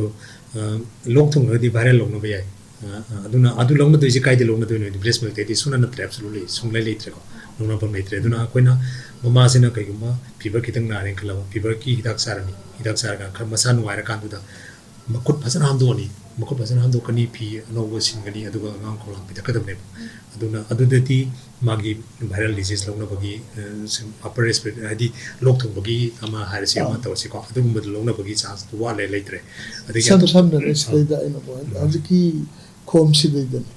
ꯉꯁꯥꯏꯒꯤ ꯃꯃꯥꯗꯨꯅ ꯅꯥꯔꯤꯗꯨꯒꯤ ꯑꯦꯟꯇꯤꯕꯣꯗꯤ ꯅꯠꯇ꯭ꯔꯒꯗꯒꯤ ꯋꯥꯏꯠ ꯕ꯭ꯂꯗ ꯁꯦꯜ ꯑꯍꯤꯡꯕꯒ ꯌꯥꯎꯔꯤꯕ ꯑꯉꯥꯡꯗ ꯗꯥꯏꯔꯦꯛ ꯆꯪꯈ꯭ꯔꯒ ꯑꯉꯥꯡꯗꯣ ꯑꯃꯨꯛ ꯁꯨꯡꯗꯣꯏꯕ ꯑꯗꯨꯅ ꯃꯃꯥꯗ ꯅꯥꯔꯤꯕꯗꯤ ꯔꯣꯇꯥ ꯚꯥꯏꯔꯁꯅ ꯀꯣꯜꯗꯔꯥꯒꯤ ꯃꯍꯤꯛ ꯀꯥꯏꯁꯦ ꯃꯃꯥꯏ ꯈꯣꯝꯗꯒꯤ ꯃꯣꯏꯗ ꯑꯦꯟꯇꯤꯕꯣꯗꯤ ꯆꯪꯈ꯭ꯔꯒ ꯋꯥꯏꯠ ꯕ꯭ꯂꯗ ꯁꯦꯜ ꯍꯥꯏꯁꯦ ꯇ꯭ꯌꯨꯟ ꯇꯧꯔꯒ ꯁꯦꯝꯃ ꯆꯪꯈ꯭ꯔ ꯑꯉꯥꯡꯗꯨꯗ ꯏꯗ ꯑꯃꯨꯛ ꯆꯪꯈꯤꯕ ꯑꯗꯨꯅ ꯍꯦꯟꯅ ꯉꯥꯛꯊꯣꯛꯏ ꯑꯗꯨꯅ ꯐꯤꯚꯔ ꯇꯧꯕꯗꯗꯤ ꯀꯟꯇ꯭ꯔꯥꯟꯗꯤꯀꯦꯁꯟ ꯅꯠꯇꯦ ꯃꯌꯥꯝꯅ ꯂꯧꯅꯔꯤꯕ ꯐꯤꯚꯔ ꯇꯧꯔꯗꯤ ꯑꯉꯥꯡ ꯈꯣꯝꯂꯥꯡ ꯄꯤꯊꯛꯀꯅꯨ ꯍꯥꯏꯁꯦ ꯁꯤꯅ ꯀꯩꯗꯧꯔꯒ ꯇꯠꯈ꯭ꯔꯀꯥꯟꯗ ꯀꯩꯗꯧꯔꯒꯦ ꯕꯣꯇꯜ ꯐꯤꯗꯤꯡ ꯇꯧꯔꯅꯤ ꯅꯠꯇ꯭ꯔꯒ ꯑꯗꯨꯒꯤ ꯆꯥꯟꯁ ꯑꯃ ꯍꯦꯜꯂꯦꯕ breast feeding ꯄ꯭ꯔꯥꯛꯇꯤꯁꯁꯦ ꯀꯛꯄꯒꯤ ꯆꯥꯟꯁ ꯂꯩꯌꯦꯕ ꯑꯗꯨꯅ ꯌꯥꯔꯤꯈꯩꯗꯤ ꯐꯤꯚꯔ ꯇꯧꯔꯁꯨ ꯀꯟꯇ꯭ꯔꯥꯟꯗꯤꯀꯦꯁꯟꯗꯤ ꯅꯠꯇꯦ ꯇꯧꯕꯤꯒꯗꯕꯅꯤ ꯃꯥ ꯉꯝꯃꯒꯗꯤ ꯑꯗꯨꯝ ꯄꯤꯊꯛꯄꯤꯒꯗꯕꯅꯤ ꯍꯤꯗꯥꯛ ꯆꯥꯔꯒ ꯑꯗꯒꯤ ꯈꯣꯝꯂꯥꯡꯗ ꯀꯔꯤꯝ ꯌꯥꯎꯗꯦ ꯃꯍꯤꯛꯇꯣ ꯃꯌꯥꯝꯅ ꯈꯟꯕꯤꯕ ꯌꯥꯏꯑꯕ ꯃꯥꯏ ꯐꯤꯚꯔꯒꯤ ꯃꯍꯤꯛꯇꯣ ꯈꯣꯝꯂꯥꯡꯗ ꯆꯠꯂꯝꯃꯅꯤꯅ ꯑꯗꯨꯒꯨꯝꯕ ꯀꯔꯤꯝ ꯂꯩꯇꯦ ꯑꯗꯨꯝ ꯄꯤꯊꯛꯄꯤꯒꯗꯕꯅꯤ ꯑꯟꯂꯦꯁ ꯃꯥ ꯌꯥꯝ ꯀꯟꯅ ꯐꯤꯚꯔꯗꯨꯅ ꯌꯥꯝ ꯀꯟꯅ ꯅꯥꯗꯅ ꯃꯥꯅ ꯍꯧꯒꯠ ꯀꯥꯡꯈꯠꯄ ꯉꯝꯗ꯭ꯔꯦ ꯈꯣꯠꯇ꯭ꯔꯦ ꯍꯥꯏꯕ ꯑꯣꯏꯔꯒꯗꯤ ꯗꯦꯠ ꯏꯁ ꯗꯤꯐꯔꯦꯟ ꯀꯣ ꯑꯣꯄꯔꯦꯁꯟ ꯇꯧꯔꯕ ꯄꯤꯊꯛꯏꯁꯤ ꯑꯣ ꯁꯥꯔ ꯑꯗꯩ ꯃꯔꯛꯇ ꯆꯠꯅ ꯁꯥꯔ ꯑꯩꯈꯣꯏ ꯑꯉꯥꯡꯁꯦ ꯑꯉꯥꯡꯁꯤꯅ ꯀꯔꯤꯒꯨꯝꯕ ꯅꯥꯔꯛꯑꯦ ꯈꯣꯠꯂꯦ ꯍꯥꯏꯕꯒꯤ ꯑꯉꯥꯡꯁꯤꯅ ꯅꯥꯔꯛꯄ ꯃꯇꯝꯗ ꯃꯃꯥꯅ ꯆꯥꯕꯗ ꯆꯤꯟꯖꯥꯛꯇ ꯑꯉꯥꯡꯁꯦ ꯅꯥꯔꯤ ꯑꯗꯨꯅ ꯃꯃꯥꯅ ꯑꯗꯨ ꯆꯥꯒꯅꯨ ꯍꯩ ꯆꯥꯒꯅꯨ ꯑꯗꯒꯤ ꯃꯌꯥꯝ ꯑꯃ ꯈꯔꯁꯨ ꯂꯩꯅꯔꯤꯕ ꯃꯁꯤ ꯆꯨꯝꯕꯤꯕ꯭ꯔꯥ ꯁꯤꯁꯨ ꯃꯤꯠꯅꯤ ꯁꯤꯁꯨ ꯑꯩꯈꯣꯏꯅ ꯆꯨꯝꯊꯣꯛꯀꯗꯕꯅꯤ ꯃꯃꯥꯅ ꯑꯩꯈꯣꯏ ꯅꯣꯔꯃꯦꯜꯂꯤ ꯑꯩꯈꯣꯏ ꯃꯩꯇꯩꯗ ꯍꯥꯏꯔꯒ ꯅꯣꯔꯃꯦꯜꯂꯤ ꯆꯥꯎꯄꯤꯅ ꯆꯥꯔꯤꯁꯦ ꯑꯗꯒꯤ ꯍꯦꯟꯅꯀꯣ ꯑꯗꯨꯝ ꯆꯥꯕ ꯌꯥꯏ ꯃꯩꯇꯩꯗ ꯑꯩꯈꯣꯏꯅ ꯍꯥꯏꯗꯤ ꯅꯣꯔꯃꯦꯜꯂꯤ ꯑꯉꯥꯡꯅ ꯃꯥꯅ ꯍꯋꯥꯏꯒꯨꯝꯕ ꯑꯗꯒꯤ ꯃꯍꯤ ꯁꯪꯒꯣꯝ ꯑꯗꯒꯤ ꯌꯦꯔꯨꯝ ꯃꯍꯤ ꯃꯅꯥꯏ ꯆꯥꯖꯔꯤꯕꯁꯦ ꯐ꯭ꯔꯨꯠꯁ ꯑꯗꯒꯤ ꯚꯦꯖꯤꯇꯦꯕꯜ ꯐꯖꯅ ꯆꯥꯔꯤꯁꯦ ꯑꯦꯕꯁꯣꯂꯨꯠꯂꯤ ꯀꯩꯝ ꯆꯦꯟꯖ ꯇꯧꯕꯤꯔꯣꯏꯗꯕꯅꯤ ꯑꯉꯥꯡꯗꯨꯅ ꯅꯥꯔꯦ ꯈꯜꯂꯁꯨ ꯃꯌꯥꯝꯅ ꯁꯤꯗ ꯂꯥꯛꯑꯦꯕ ꯖꯣꯟꯗꯤꯁ ꯇꯧꯔꯦ ꯑꯩ ꯌꯦꯂꯣ ꯆꯥꯕ ꯌꯥꯕ ꯌꯥꯝ ꯆꯥꯏꯗꯦ ꯈꯣꯠꯇꯦ ꯍꯥꯏꯅ ꯂꯥꯛꯑꯦꯕ ꯑꯦꯕꯁꯣꯂꯨꯠꯂꯤ ꯃꯔꯤ ꯂꯩꯇꯦꯕ ꯃꯔꯤ ꯂꯩꯅꯗꯦ ꯃꯥꯅ ꯑꯉꯥꯡꯒꯤ ꯅꯦꯆꯔꯁꯤꯅ ꯑꯁꯨꯛꯀꯤ ꯃꯇꯤꯛ ꯕ꯭ꯔꯦꯁ ꯃꯤꯜꯛꯁꯦ ꯑꯁꯨꯛꯀꯤ ꯃꯇꯤꯛ ꯐꯖꯅ ꯁꯦꯝꯃꯤ ꯃꯗꯨꯗꯤ ꯁꯤꯗꯩꯁꯤꯗ ꯇꯣꯛꯁꯤꯟ ꯀꯔꯤ ꯃꯌꯥꯝꯁꯦ ꯑꯃꯠꯇ ꯌꯥꯎꯍꯟꯕꯒꯤ ꯀꯩꯅꯣ ꯂꯩꯇ꯭ꯔꯦꯕ ꯑꯗꯨꯒ ꯑꯦꯃꯥꯎꯟꯁꯤꯁꯨ ꯃꯥꯅ ꯁꯤ ꯃꯃꯥꯁꯤ ꯃꯌꯥꯡ ꯌꯥꯝ ꯀꯪꯉꯤ ꯋꯦꯠ ꯌꯥꯝ ꯋꯥꯠꯂꯤ ꯈꯣꯠꯂꯤ ꯑꯗꯨꯒ ꯕ꯭ꯔꯦꯁ ꯐꯤꯗꯤꯡꯁꯤ ꯀꯣꯟꯅꯔꯣꯏ ꯕ꯭ꯔꯦꯁ ꯃꯤꯜꯛ ꯀꯣꯟꯅꯔꯣꯏ ꯀꯥꯏꯅ ꯈꯟꯕꯤꯕꯁꯨ ꯂꯥꯜꯂꯦꯕ ꯍꯥꯏꯗꯤ ꯅꯦꯆꯔꯁꯤꯅ ꯑꯉꯥꯡꯁꯤꯒꯤꯗꯃꯛꯇꯗꯤ ꯑꯁꯨꯛꯀꯤ ꯃꯇꯤꯛ ꯐꯖꯅꯁꯦ ꯃꯃꯥꯁꯤꯅ ꯃꯌꯥꯡ ꯀꯪꯅ ꯃꯥꯜꯅꯨꯇ꯭ꯔꯤꯁꯟ ꯇꯧꯔꯐꯥꯎꯗ ꯑꯉꯥꯡꯒꯤꯗꯃꯛꯇꯗꯤ ꯈꯣꯝꯂꯥꯡꯁꯤ ꯐꯖꯅ ꯃꯄꯨꯡ ꯐꯥꯅ ꯄꯤꯕ ꯑꯗꯨꯁꯨ ꯑꯃꯨꯛ constituent ꯃꯌꯥꯝ ꯍꯥꯏꯗꯤ ꯀꯩꯅꯣ ꯃꯥꯒꯤ ꯄ꯭ꯔꯣꯇꯤꯟ ꯐꯦꯠ ꯀꯩꯀꯩ ꯂꯣꯏꯅ ꯄꯨꯂꯞ ꯁꯨꯅ ꯑꯗꯨꯝ ꯄꯤꯕ ꯑꯉꯥꯡꯒꯤꯗꯤ ꯁꯣꯏꯗꯅꯕ ꯅꯦꯆꯔꯁꯤꯅ ꯄꯤꯕ ꯑꯗꯨꯅ ꯑꯉꯥꯡꯒꯤ ꯅꯥꯔꯦꯅ ꯗꯥꯏꯠ ꯃꯣꯗꯤꯐꯥꯏ ꯇꯧꯕꯒꯤ ꯅꯣꯔꯃꯦꯜꯂꯤ ꯆꯥꯔꯒꯗꯤ ꯃꯣꯗꯤꯐꯥꯏ ꯇꯧꯕꯒꯤ ꯃꯤꯠꯁꯦ ꯂꯩꯕꯤꯔꯣꯏꯗꯕꯅꯤ ꯃꯣꯗꯤꯐꯥꯏ ꯇꯧ ꯑꯩꯈꯣꯏꯅꯒ ꯁꯨꯝ ꯌꯥꯝ ꯃꯣꯔꯣꯛ ꯌꯥꯝ ꯁꯥꯕ ꯃꯔꯨ ꯃꯔꯥꯡ ꯌꯥꯝ ꯌꯥꯎꯕ ꯍꯩ ꯌꯥꯝ ꯁꯤꯟꯕꯒꯨꯝꯕꯁꯤꯗꯤ ꯍꯦꯛ ꯈꯤꯇꯪꯒ ꯂꯥꯛꯑꯁꯨ ꯃꯣꯏ ꯑꯣꯔꯒꯥꯅꯤꯛ ꯑꯦꯁꯤꯠꯀꯨꯝꯕ ꯂꯥꯛꯑꯒꯗꯤ ꯑꯩꯈꯣꯏ ꯌꯥꯝ ꯑꯗꯨꯗꯤ ꯑꯩꯈꯣꯏ ꯀꯩꯁꯨ ꯖꯦꯅꯔꯦꯜꯂꯤ ꯀꯩꯁꯨ ꯆꯥꯗꯦ ꯅꯣꯔꯃꯦꯜꯂꯤ ꯑꯩꯈꯣꯏ ꯀꯩꯅꯣꯗ ꯆꯥꯔꯤꯕ ꯑꯗꯨꯅ ꯀꯩꯁꯨ ꯀꯥꯏꯗꯦ ꯍꯥꯏꯕꯁꯤꯅꯦ ꯌꯥꯝ ꯅꯨꯡꯉꯥꯏꯖꯩ ꯁꯥꯔ ꯑꯗꯣ ꯑꯩꯈꯣꯏꯅ ꯇꯁꯦꯡꯃꯛꯀꯤ ꯑꯩꯈꯣꯏꯒꯤ ꯑꯉꯥꯡꯁꯤꯒꯤ ꯃꯃꯥꯒ ꯑꯉꯥꯡꯁꯤꯒꯒꯤ ꯑꯩꯈꯣꯏꯒꯤ ꯁꯨꯃꯥꯏꯅ ꯑꯅꯤꯃꯛ ꯍꯦꯛ ꯅꯥꯔꯛꯄ ꯇꯥꯏꯃꯤꯡꯁꯨ ꯍꯦꯛ ꯌꯥꯎꯏ ꯃꯃꯥꯒ ꯃꯆꯥꯒꯁꯦ ꯑꯗꯣ ꯃꯃꯥꯒ ꯃꯆꯥꯒꯁꯦ ꯍꯦꯛ ꯑꯅꯤꯃꯛ ꯅꯥꯔꯀꯥꯟꯗ ꯍꯦꯛ ꯑꯩꯈꯣꯏ ꯏꯔꯝꯗꯝꯁꯤꯗ ꯃꯆꯥꯅ ꯅꯥꯔꯒ ꯃꯃꯥ ꯑꯗꯨꯃꯥꯏꯅ ꯆꯠꯁꯜꯂꯤ ꯍꯦꯟꯖꯜꯂꯤꯅꯤ ꯈꯣꯠꯆꯜꯂꯤꯅꯤ ꯂꯧꯅꯩꯅꯤ ꯍꯥꯏꯕ ꯃꯌꯥꯝ ꯑꯃꯁꯨ ꯁꯨꯝ ꯂꯩꯌꯦꯕ ꯑꯗꯣ ꯇꯁꯦꯡꯅ ꯁꯤ ꯑꯩꯈꯣꯏ ꯕ꯭ꯔꯦꯁ ꯐꯤꯗꯤꯡꯗꯒꯤ ꯅꯠꯆꯗꯦ ꯍꯥꯏꯅ ꯊꯝꯕꯤꯔꯤꯅꯦꯕꯀꯣ ꯁꯥꯔ ꯑꯗꯣ ꯀꯔꯤꯒꯨꯝꯕ ꯑꯩꯈꯣꯏꯒꯤ ꯕ꯭ꯔꯦꯁ ꯐꯤꯗꯤꯡ ꯇꯧꯕꯗꯣ ꯑꯉꯥꯡꯁꯤꯅ ꯁꯛꯇꯤꯡ ꯇꯧꯕ ꯃꯇꯝꯗ ꯃꯄꯨꯡ ꯐꯥꯅ ꯇꯧꯊꯣꯛꯈꯤꯗ꯭ꯔꯕ ꯃꯃꯥꯁꯤꯗ ꯑꯩꯈꯣꯏꯒꯤ ꯁꯝ ꯑꯩꯈꯣꯏꯒꯤ ꯃꯣꯟꯗ ꯄꯦꯟ ꯅꯥꯔꯛꯄ ꯈꯣꯠꯄ ꯃꯌꯥꯝ ꯑꯃꯁꯨ ꯁꯨꯝ ꯊꯦꯡꯅꯖꯩ ꯁꯥꯔ ꯃꯁꯤꯅ ꯑꯀꯥꯏꯕ ꯇꯨꯡꯗ ꯑꯣꯏꯔꯛꯀꯗꯧꯕ ꯂꯩꯕꯤꯕ꯭ꯔꯥ ꯍꯥꯏꯕꯤꯔꯤꯗꯣ ꯀꯩꯅꯣꯅꯤ ꯑꯩꯈꯣꯏꯒꯤ ꯑꯉꯥꯡꯒꯤ ꯈꯣꯝꯂꯥꯡꯁꯤ ꯃꯥꯅ ꯂꯣꯏꯅꯃꯛ ꯆꯤꯡꯊꯣꯛꯇ꯭ꯔꯒꯗꯤ ꯅꯠꯇ꯭ꯔꯒꯅ ꯆꯤꯡꯊꯣꯛꯄ ꯁꯨꯡꯉꯝ ꯉꯝꯗ꯭ꯔꯒꯗꯤ ꯈꯣꯝꯂꯥꯡꯁꯤꯗꯤ ꯐꯣꯝ ꯇꯧꯗꯣꯏꯅꯦꯕ ꯁꯨꯡꯗꯣꯏꯅꯤ ꯃꯥꯒꯤ ꯃꯤꯜꯛ ꯒ꯭ꯂꯥꯟ ꯃꯌꯥꯝꯗꯨꯗꯒꯤ ꯁꯨꯝꯗꯣꯏꯅꯤ ꯑꯗꯨꯅ ꯃꯔꯝ ꯑꯣꯏꯔꯒ ꯈꯣꯝꯂꯥꯡꯁꯤ ꯑꯩꯈꯣꯏ ꯄꯣꯡꯈꯠꯄ ꯑꯦꯡꯒꯣꯖꯃꯦꯟ ꯀꯧꯏꯀꯣ ꯑꯦꯡꯒꯣꯖꯃꯦꯟ ꯀꯧꯏ ꯆꯥꯎꯈꯠꯂꯛꯄ ꯑꯗꯨꯒ ꯁꯥꯒꯠꯄ ꯑꯗꯒꯤ ꯏꯚꯟ ꯅꯥꯕ ꯐꯥꯎꯕ ꯑꯦꯀꯤꯡ ꯄꯦꯟ ꯂꯩꯕ ꯌꯥꯎꯋꯦ ꯑꯗꯒꯤ ꯁꯨꯝ ꯑꯩꯈꯣꯏꯅ ꯂꯧꯊꯣꯛꯇꯅ ꯁꯨꯝ ꯊꯝꯈ꯭ꯔꯒꯗꯤ ꯏꯟꯐꯦꯛꯁꯟꯐꯧ ꯇꯧꯋꯦ ꯃꯥꯁꯇꯥꯏꯇꯤꯁ ꯇꯧꯕ ꯌꯥꯏꯑꯕ ꯑꯗꯨꯅ ꯑꯩꯈꯣꯏꯅ ꯁꯨꯃꯥꯏꯅ ꯇꯧꯕꯁꯤ ꯇꯧꯕꯤꯒꯗꯕꯁꯦ ꯑꯉꯥꯡꯁꯤꯅ ꯀꯔꯤꯒꯨꯝꯕ ꯌꯥꯝ ꯄꯤꯛꯑꯦ ꯑꯩꯈꯣꯏ ꯍꯧꯖꯤꯛ ꯃꯃꯥ ꯑꯃ 1.2 kg ꯄꯣꯛꯑꯒ ꯑꯉꯥꯡ ꯑꯃ ꯉꯥꯏꯔꯤꯕꯅꯦꯕ ꯑꯩꯈꯣꯏꯅ ꯇꯧꯕꯁꯤ ꯃꯥꯒꯤ ꯈꯣꯝꯂꯥꯡꯁꯤ ꯃꯃꯥꯗꯨ ꯑꯉꯥꯡꯗꯨ ꯎꯕ ꯃꯇꯝꯗꯨꯗ ꯈꯣꯝꯂꯥꯡꯁꯤ ꯑꯗꯨꯝ ꯐꯣꯝ ꯇꯧꯕꯒꯤ ꯏꯖꯦꯛ ꯇꯧꯔꯛꯄꯒꯤ ꯊꯣꯛꯂꯛꯄꯒꯤ ꯂꯩꯌꯦꯕ ꯑꯗꯨꯅ ꯃꯥꯗꯤ ꯐꯖꯅ ꯐꯣꯝ ꯇꯧꯋꯦꯕ ꯑꯗꯨ ꯊꯛꯄꯗꯤ ꯉꯝꯗꯦꯕ ꯑꯉꯥꯡꯗꯨꯗꯤ 1.2 kgꯅꯤꯅ ꯃꯥꯅ ꯂꯨꯝꯃꯤꯕꯗꯨꯗꯤ ꯊꯛꯇꯧꯔꯤꯕ ꯁꯪꯒꯣꯝꯗꯨꯗꯤ ꯌꯥꯝꯗꯦ ꯍꯥꯏꯔꯤꯕ ꯑꯗꯨꯅ ꯑꯍꯦꯟꯕ ꯁꯪꯒꯣꯝꯁꯦ ꯑꯩꯈꯣꯏꯅ ꯁꯨꯝꯗꯣꯛꯄꯤꯌꯦꯕ ꯁꯨꯡꯗꯣꯛꯄꯤꯔꯒ ꯂꯧꯊꯣꯛꯄꯤꯔꯒ ꯕ꯭ꯔꯦꯁꯁꯤ empty ꯑꯣꯏꯅ ꯊꯝꯕꯤꯔꯀꯥꯟꯗ ꯑꯗꯨꯅ ꯃꯥꯒꯤ engorgementꯒꯤ ꯆꯥꯟꯁ ꯍꯟꯊꯔꯦ ꯑꯗꯨꯒ ꯅꯥꯕꯒꯤ ꯑꯗꯒꯤ ꯆꯤꯛꯄꯒꯤ ꯆꯥꯟꯁ ꯍꯟꯊꯩꯕ ꯑꯗꯨꯒ ꯑꯉꯥꯡ ꯑꯍꯦꯟꯕ ꯁꯪꯒꯣꯝꯗꯣ ꯑꯩꯈꯣꯏ ꯗꯤꯁꯀꯥꯔꯗ ꯇꯧꯕꯤꯕ ꯌꯥꯏ ꯑꯗꯨꯒ ꯁ꯭ꯇꯣꯔ ꯇꯧꯕꯤꯕꯁꯨ ꯌꯥꯏ ꯅꯠꯇ꯭ꯔꯒꯅ ꯑꯉꯥꯡꯗꯨꯗ ꯄꯤꯔ ꯃꯇꯨꯡꯗ ꯂꯦꯝꯕꯗꯨꯅ ꯁ꯭ꯇꯣꯔ ꯇꯧꯕꯤꯔꯒ ꯍꯣꯔꯦꯟ ꯑꯗꯨꯝ ꯄꯤꯕ ꯌꯥꯏ ꯑꯗꯨꯒ ꯍꯧꯖꯤꯛꯀꯤ ꯀꯩꯅꯣꯁꯤꯗꯤ ꯑꯩꯈꯣꯏꯅ ꯑꯗꯨꯃꯥꯏꯅ ꯃꯦꯅꯨꯋꯦꯂꯤ ꯁꯨꯝꯗꯣꯛꯄꯤꯒꯗꯕꯅꯤ ꯑꯗꯨꯒ ꯑꯗꯨꯝ ꯌꯥꯝ ꯂꯥꯏꯅ ꯑꯗꯨꯝ ꯃꯊꯪꯗ ꯑꯃꯨꯛ ꯑꯗꯨꯒꯤ ꯃꯇꯨꯡꯗ ꯄꯨꯡ 3-4 ꯃꯇꯨꯡꯗ ꯑꯃꯨꯛ ꯄꯨꯜꯂꯛꯑꯅꯤ ꯑꯃꯨꯛ ꯊꯥꯡꯒꯠꯂꯅꯤꯕ ꯁꯪꯒꯣꯝꯗꯣ ꯍꯥꯡꯍꯜꯂꯒꯗꯤ ꯑꯗꯨꯅ ꯑꯗꯒꯤ ꯑꯗꯨꯃꯥꯏꯅ ꯇꯧꯗꯅ ꯁꯨꯝꯗꯣꯛꯄꯤꯔꯒ ꯌꯥꯝꯅ ꯏꯖꯤꯂꯤ ꯃꯦꯅꯦꯖ ꯇꯧꯕ ꯌꯥꯏ ꯀꯩꯁꯨ ꯏꯁꯨ ꯂꯩꯇꯦ ꯔꯇꯟꯒꯤꯗ ꯑꯝꯇꯪ ꯍꯥꯞꯆꯤꯟꯖꯒꯦ ꯉꯁꯥꯏꯒꯤ ꯈꯣꯝ ꯅꯪꯈꯠꯂꯤꯁꯦ ꯀꯃꯥꯏꯅ ꯇꯧꯀꯥꯟꯗ ꯈꯣꯝꯁꯦ ꯑꯩꯈꯣꯏꯅ ꯈꯣꯝꯖꯤꯟꯁꯦ ꯊꯛ ꯀꯥꯟꯁꯤꯗ ꯈꯣꯝꯗꯤ ꯁꯨꯡꯉꯛꯑꯦ ꯊꯥꯗꯣꯔꯛꯑꯦ ꯂꯣꯏꯅ ꯉꯁꯥꯏꯒꯤ ꯂꯩ ꯆꯔꯣꯡꯗꯣ ꯂꯩꯁꯨꯝꯕ ꯊꯥꯗꯣꯔꯛꯑꯦ ꯈꯣꯝꯖꯤꯟꯅ ꯑꯩꯈꯣꯏ ꯃꯄꯥꯁꯤ ꯂꯩꯕꯗ ꯑꯉꯥꯡꯅ ꯅꯤꯄꯜꯗ ꯉꯥꯛꯇ ꯊꯛꯑꯒꯗꯤ ꯑꯩꯈꯣꯏꯒꯤ ꯈꯣꯝꯗꯤ ꯂꯥꯛꯑꯒ ꯅꯪꯈꯠꯂꯅꯤꯕ ꯑꯗꯨꯅ ꯅꯤꯄꯜꯗ ꯉꯥꯛꯊꯗ ꯃꯌꯥ ꯂꯥꯎꯟ ꯀꯥꯊꯣꯛꯑꯒ ꯁꯤ ꯑꯉꯥꯡ ꯃꯌꯥ ꯃꯅꯨꯡ ꯂꯩꯗꯣꯏꯅꯤ ꯁꯤꯗꯩꯅ ꯁꯤꯕꯨꯛꯁꯦ ꯈꯣꯝꯖꯤꯟꯅ ꯑꯀꯣꯏꯕ ꯑꯃꯨꯛ ꯁꯤꯗꯒꯤ ꯊꯛꯀꯗꯕ ꯑꯩꯈꯣꯏꯅ ꯑꯦꯇꯦꯆꯃꯦꯟ ꯑꯅ ꯑꯉꯥꯡꯅ ꯀꯃꯥꯏꯅ ꯅꯛꯄ ꯁꯤꯗꯩ ꯊꯛꯇꯣꯏꯅꯤ ꯁꯤꯗꯩ ꯊꯛꯑꯒꯗꯤ ꯈꯣꯝꯗꯪ ꯂꯥꯛꯑꯦ ꯂꯧꯊꯣꯛꯇ꯭ꯔꯦꯕꯅ ꯈꯣꯝꯁꯤ ꯅꯪꯈꯠꯂꯦꯕ ꯑꯗꯨꯅ ꯁꯤꯗꯒꯤ ꯊꯛꯑꯒꯗꯤ ꯑꯩꯈꯣꯏ ꯈꯣꯝ ꯅꯪꯕꯒꯤ ꯆꯥꯡꯁꯦ ꯍꯟꯊꯩ ꯑꯗꯩ ꯈꯣꯝꯁꯦ ꯑꯃꯨꯛ ꯐꯠꯇ꯭ꯔꯤꯁꯦ ꯅꯪꯈꯠꯂꯒꯗꯤ ꯈꯣꯝ ꯁꯨꯡꯅꯕꯁꯦ ꯑꯃꯨꯛ ꯍꯟꯊꯍꯜꯂꯦ ꯑꯗꯨꯅ ꯅꯪꯈꯠꯄꯁꯦ ꯑꯃꯨꯛꯁꯨ ꯌꯥꯗꯕ ꯑꯗꯨꯅ ꯉꯁꯥꯏꯒꯤ ꯄꯣꯖꯤꯁꯟ ꯆꯨꯝꯅ ꯉꯁꯥꯏ ꯐꯤꯕꯝ ꯆꯨꯝꯅ ꯄꯤꯊꯛꯄ ꯃꯃꯥꯅ ꯃꯆꯥꯅ ꯃꯃꯥꯗ ꯐꯤꯕꯝ ꯆꯨꯝꯅ ꯅꯞꯄꯁꯦ ꯌꯥꯝ ꯐꯕ ꯁꯨꯃꯥꯏꯅ ꯀꯥꯊꯣꯛꯑ ꯊꯛꯇꯣꯏꯅꯤ ꯁꯨꯃꯥꯏꯅ ꯅꯠꯇꯕ ꯑꯗꯣ ꯁꯤꯗꯒꯤ ꯂꯧꯗꯣꯏꯅꯦꯕ ꯈꯣꯝꯖꯤꯟꯅꯩ ꯊꯛꯑꯣꯏꯗꯕ ꯅꯤꯄꯜꯗ ꯊꯛꯇꯣꯏꯅ ꯊꯛꯑꯗꯤ ꯅꯤꯄꯜ ꯀꯟꯐ꯭ꯌꯨꯖꯟꯒ ꯇꯧꯕ ꯑꯗꯨꯃꯥꯏꯅ ꯅꯤꯄꯜꯁꯨ ꯇꯠꯂꯛꯑꯅꯤ ꯑꯗꯨꯅ ꯅꯤꯄꯜꯗ ꯁꯨꯛꯊꯦꯡ ꯊꯦꯡꯉꯣꯏꯗꯕ ꯑꯀꯣꯏꯕ ꯑꯗꯣ ꯉꯁꯥꯏꯒꯤ ꯑꯉꯥꯡꯁꯦ ꯄꯨꯡ ꯀꯌꯥꯗꯤ ꯀꯥꯟꯅꯔꯒ ꯃꯃꯥꯏ ꯈꯣꯝꯂꯥꯡꯁꯦ ꯄꯤꯊꯛꯀꯗꯣꯏꯅꯣ ꯑꯉꯥꯡꯁꯤꯗꯤ ꯃꯥꯒꯤ ꯑꯗꯨꯝ ꯃꯤꯒꯤ ꯆꯥꯛ ꯅꯨꯡꯇꯤꯒꯤ ꯄꯪꯆꯥ ꯆꯥꯕ ꯅꯣꯡꯗ ꯅꯠꯇ꯭ꯔꯥ ꯁꯨꯃꯥꯏꯅ ꯑꯉꯥꯡꯒꯤ ꯃꯥꯒꯤ ꯍꯩꯅꯕꯤ ꯂꯩ ꯑꯗꯨꯅ ꯗꯤꯃꯥꯟ ꯐꯤꯗꯤꯡ ꯑꯅ ꯃꯃꯥꯒ ꯃꯆꯥꯒꯁꯨ ꯃꯣꯏ ꯈꯪꯅꯅꯤ ꯀꯔꯝ ꯀꯥꯟ ꯂꯥꯝꯒꯦꯒꯁꯦ ꯑꯉꯥꯡꯗꯨꯅ ꯍꯦꯛ ꯃꯕꯨꯛ ꯂꯥꯝꯃꯛꯀ ꯄꯤꯕ ꯃꯥꯅ ꯄꯥꯝꯃꯤꯈꯩ ꯄꯤꯕ ꯍꯥꯏꯇꯥꯔꯦ ꯑꯉꯥꯡ ꯀꯨꯏꯡ ꯇꯧꯕ ꯀꯥꯟꯗ ꯃꯥ ꯊꯛꯅꯤꯡꯉꯒꯗꯤ ꯑꯉꯥꯡꯁꯤꯅ ꯈꯤꯇꯪ ꯀꯟꯅ ꯂꯥꯎꯕ ꯈꯣꯠꯄ ꯀꯁꯨꯝ ꯇꯧꯕ ꯃꯥꯒꯤ ꯃꯃꯥꯁꯤꯅ ꯈꯪꯉꯤꯕ ꯑꯗꯨꯅ ꯀꯨꯏꯡ ꯇꯧꯕꯁꯤꯗꯒꯤ ꯑꯗꯨꯒ ꯃꯆꯥꯅ ꯄꯥꯝꯕ ꯀꯥꯟꯁꯦ ꯁꯤꯗꯒꯤ ꯄꯥꯝꯃꯤꯈꯩ ꯄꯤꯒꯗꯕ ꯄꯨꯡ 2-3 ꯑꯅ ꯂꯩꯇꯦ ꯈꯔ ꯑꯃꯅ ꯚꯥꯔꯤ ꯊꯛꯆꯜꯂ ꯇꯨꯝꯗꯣꯏꯅꯤ ꯇꯁꯦꯡꯅ ꯍꯧꯖꯤꯛꯁꯦ ꯑꯩꯈꯣꯏꯒꯤ ꯅꯨꯄꯤ ꯑꯣꯏꯕꯤꯁꯤꯡꯁꯨ ꯏꯔꯝꯗꯝꯁꯤꯗ ꯊꯕꯛꯁꯦ ꯂꯣꯏ ꯇꯧꯅꯖꯔꯦ ꯊꯕꯛ ꯇꯧꯅꯔꯕꯅꯤ나 ꯃꯥꯁꯦ ꯆꯠꯊꯣꯛꯄ ꯃꯇꯝꯗ ꯑꯩꯈꯣꯏ ꯑꯉꯥꯡꯁꯦ ꯅꯧꯅ ꯑꯗꯨꯝ ꯃꯌꯨꯝꯗ ꯀꯩꯗ ꯀꯤꯠ ꯁꯦꯟꯇꯔꯗ ꯊꯝꯅꯔꯒ ꯊꯕꯛ ꯆꯠꯇ ꯌꯥꯗꯝꯅ ꯆꯠꯅꯔꯤ ꯑꯗꯣ ꯃꯉꯣꯟꯗꯗꯤ ꯃꯃꯥ ꯑꯣꯏꯕꯤꯁꯤꯡꯗꯗꯤ ꯃꯆꯥꯗ ꯈꯣꯝꯂꯥꯡ ꯄꯤꯊꯛꯄꯩ ꯃꯇꯝꯗꯣ ꯐꯪꯗ꯭ꯔꯕꯅꯤꯅ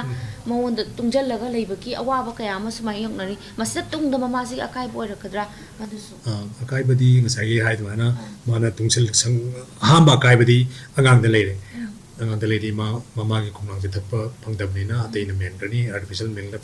ꯃꯦꯟꯈ꯭ꯔꯅꯤ ꯑꯗꯨꯅ ꯃꯦꯟꯕꯗꯨꯗ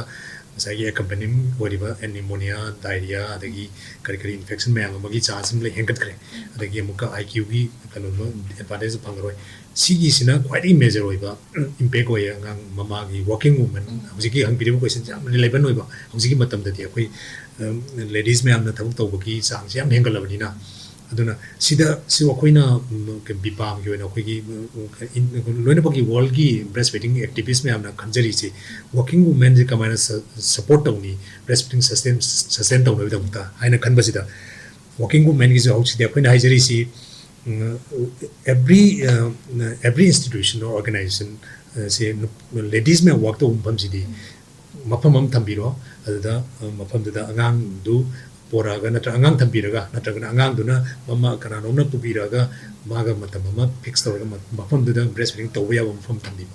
daycare center or crèche se akoi hostel gi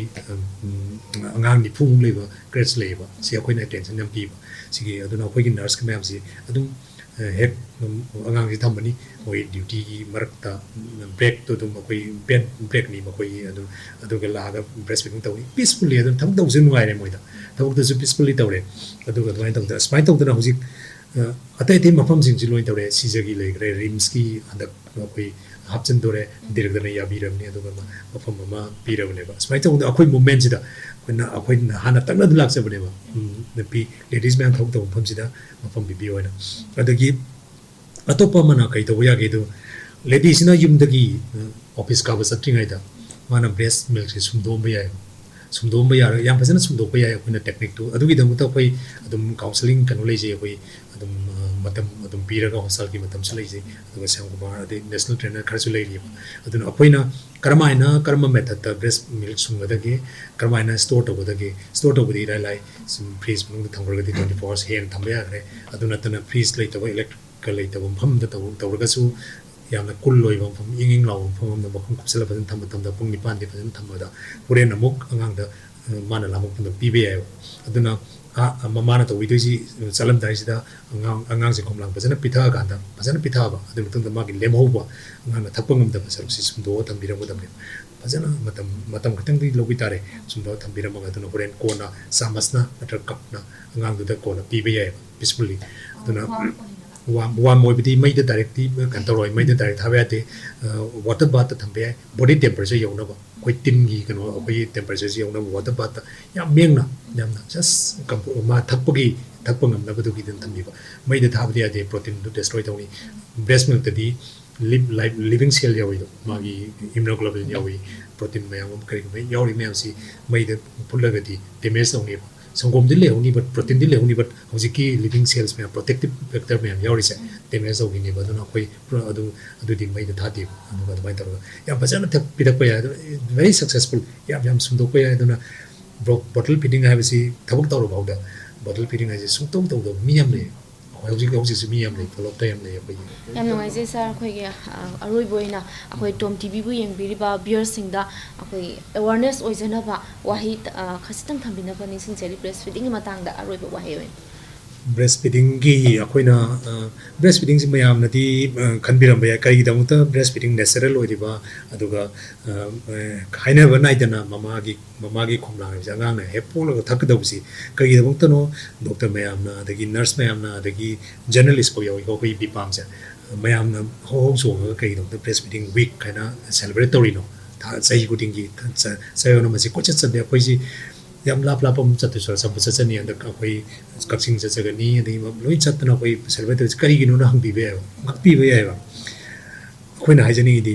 breastfeeding si koi da hai ba 6 month power breastfeeding exclusive breastfeeding to was 73.9% ne Manipur gi the India gi di 60 yob tri ne hai ni ba leori ba breastfeeding to the 25% si kari gi to tri no breastfeeding to hum to tra hai di kari na the breastfeeding si the mangjaba amat ta bolai tre breastfeeding si di angang da phan ba mama da phan ba society da environment da phan ba adu economy da phan ba poda manina mangjaba sunglali da pose kai da ba mayam na loina ba lokat pi tri no hai ba si da gap am lai ri gap si akoi mention na ba hona ja ba da akoi aduna ne akoi na matam si yamna saigona mo para kai to akoi si ko chat to ni voluntary organization akoi da kai ta phan gam ta lai ba ti ba ko ne ko chen chen jara ga akoi na si gi si message si mipum thungna chakhina baida aduga khona jari ni aduna simatang aina mayam da appeal tawjani si breastfeeding si 100% exclusive breastfeeding tawna base koi pulap samina ba especially media gi thongda koina haijabasina corner mayam chingmung manung adagi loina bo yobani na sigi koina media gi kano si kano help se koi media gi participation se koi yam chaung request tawji yam dakali jabani koina ayam ta hajobi akhoi breastfeeding promotion alliance of Manipur khoina thamjaning si khom thok ta bi mama lekti yaring kai thuna khom pitak bi pung mai manung da tha tar phau mama khom ding pi bi doctor ni behda lang ta kharna tana tha tar tai di mama khom ka tana mapung pha da mina yung gi chak en sang gi pi ba ho bi yaring ki chana khom pitak bi sahi ani na taga ani de hela khom chup machin gumba angan akoi khom chup chup phan bagum se to wi nu mama macha puina phajana khom pithaga afaba miro lama semba che sini breastfeeding promotion alliance of Manipur na thami pandam yam nungai je sir akoi se akang na ba matam oijabana khangjaning ba mayam se thar le hore mathang kudong cha ba amuk sir ru ko unajana ba akoi hajer ke sir na som ka yabi na ba nising jeri ngasi wendi sir ya ba yor ka matang solution jage